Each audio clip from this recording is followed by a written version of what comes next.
Night shifts in a hospital are supposed to be quiet. Not peaceful, never peaceful, but routine. Patients asleep, machines humming, the occasional emergency.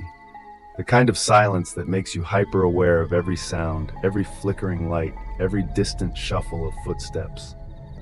I was making my rounds when I saw him, at the far end of the hallway near the restricted wing.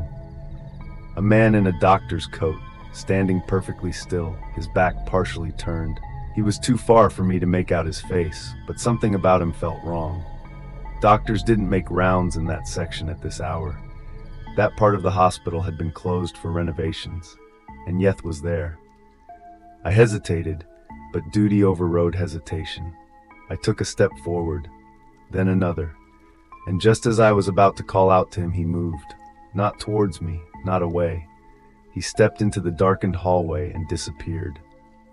I hesitated for a moment, staring at the dark hallway where the doctor had disappeared.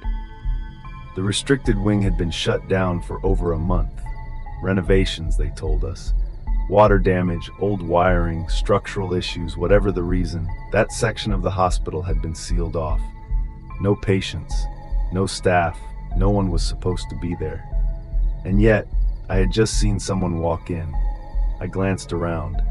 The nurse's station was empty. My only company, the distant beep of monitors from patient rooms. I should have ignored it. Should have turned around, finished my rounds, and pretended I had seen nothing. But something gnawed at me. I took a deep breath, squared my shoulders, and stepped forward. The closer I got, the heavier the air felt, thick with the scent of disinfectant and something else of something stale. The door leading into the restricted wing had been locked earlier that night. But now, it was slightly open, a sliver of darkness beyond the frame. I pushed it open. The moment I crossed the threshold, the air changed. The hospital was cold, but this place was freezing. The renovation lights cast dim glows over dust-covered floors. Plastic sheeting hung from the ceiling, half-painted walls showing patches of gray. And then a sound. A soft creak, like weight shifting against linoleum. I froze. Ahead of me, the corridor stretched into the darkness, doors lining both sides. Most had no handles, just empty spaces where they had been removed. But one, at the very end, stood slightly ajar. I swallowed hard. "Hello," my voice barely echoed. "Doctor? Are you supposed to be here?" No answer. I stepped forward, each footstep muffled by the dust on the floor. The hallway smelled like something old, like rooms that had been closed off for too long. And then another sound. Not a footstep, not movement. Breathing, slow, deep, labored, coming from the room at the end of the hall. I reached the door and pushed it open, just enough to peer inside. A hospital bed. That was the first thing I saw, old, metal-framed, pushed against the farthest wall.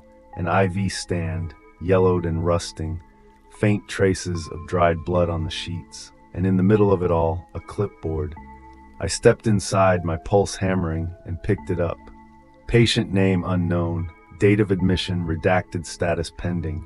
I flipped through the pages, searching for details, for anything that explained why this room still held records. But the more I read, the more my stomach twisted. The handwriting changed halfway through, as if multiple people had documented the same case. One note, scribbled in jagged letters, stood out. Patient refuses to leave. Claims he still works here. I shivered, suddenly aware of just how quiet the room had become. Then a sound behind me. A soft click. The door had closed. I spun around so fast I nearly tripped. The door wasn't locked, but something about it felt wrong, as if opening it meant stepping into something I wasn't supposed to see.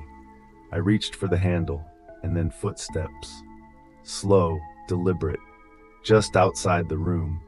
A shadow passed under the doorframe. My breath hitched. Someone was out there. I waited, muscles tensed, listening as the steps stopped right outside. The air grew thick, as if the walls themselves were closing in. And then, I heard it, a voice hoarse, rasping, "You're not supposed to be here." I lunged for the door and yanked it open. The hallway was empty. No one, no doctor, no patient, nothing. I bolted out of the restricted wing, my breath sharp and uneven. When I reached the main corridor, my mind was racing. What the hell just happened? I needed answers. At the front desk, an older nurse was flipping through a patient log. I walked up, trying to steady my nerves. "Hey," I said, forcing a casual tone.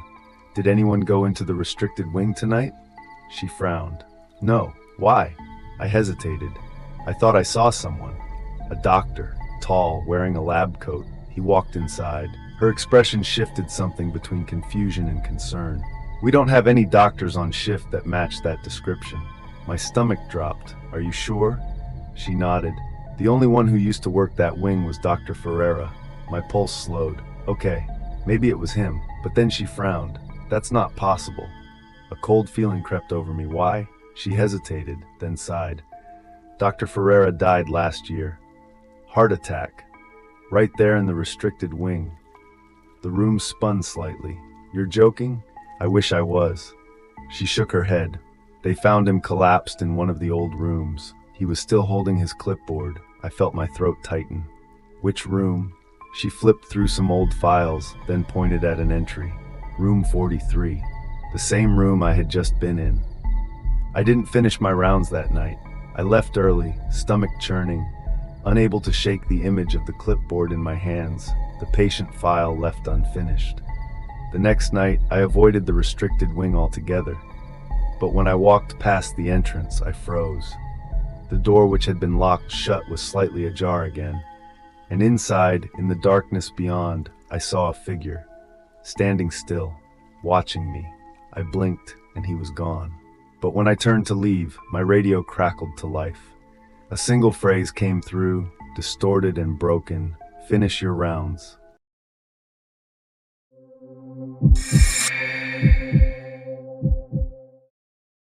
Hospitals are different at night. The artificial glow of the overhead lights makes everything feel off. The long hallways seem endless, stretching into the quiet darkness. The sounds monitors beeping, IV drips ticking become hypnotic, almost distant. It's easy to miss things during the night shift. But you don't unsee a patient. You don't forget a man you just checked on. And yet, as I stood in the doorway of room 309, staring at an empty bed, a deep, crawling unease settled into my bones. I had been here less than an hour ago. I had spoken to him. Mr. Oliveira, an old man, frail but responsive, recovering from pneumonia.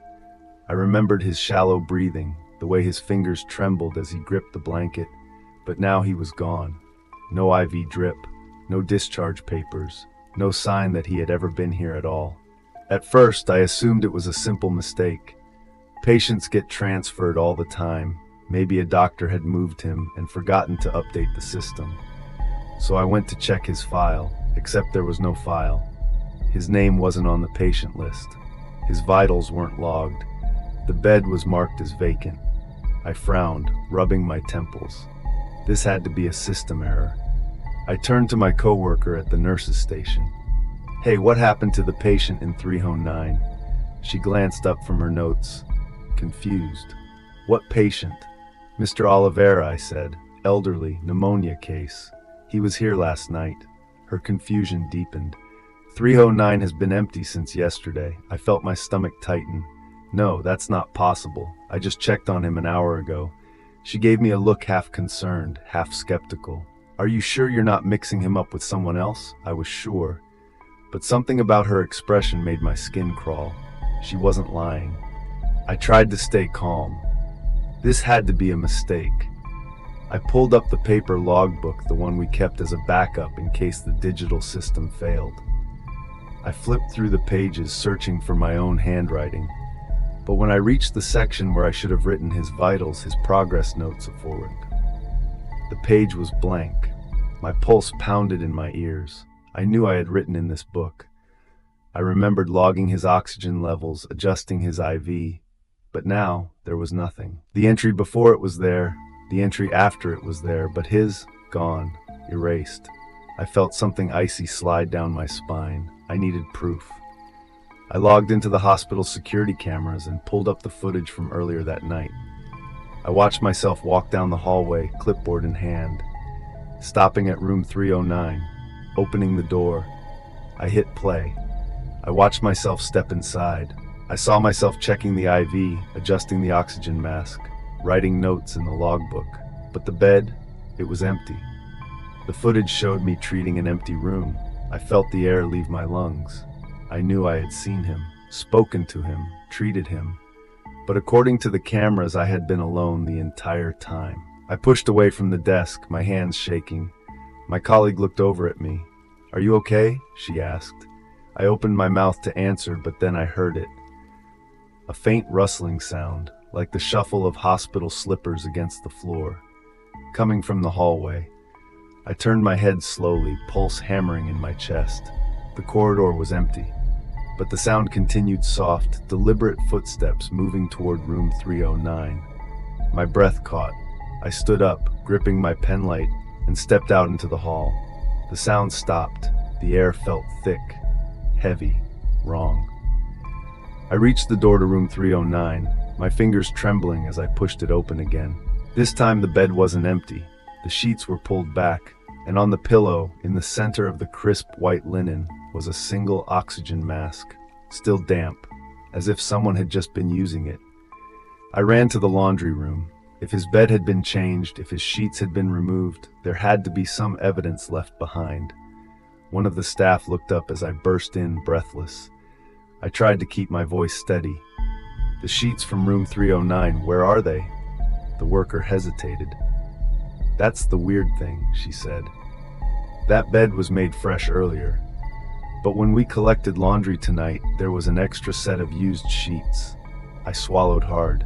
"Where are they now?" She pointed to a cart. I walked over, heart pounding. Slowly I pulled back the top sheet, and underneath, tangled in the linens, I saw it. A hospital bracelet, faded letters, a patient ID. His name, Mr. Oliveira, had been real. I hadn't imagined him. But if he was real, where did he go? And why was I the only one who remembered him? I quit the next morning. No one could explain it. No one even tried. The bed stayed empty. His name never came back in the system. I tried to forget, but sometimes, when I close my eyes, I still hear that shuffling sound.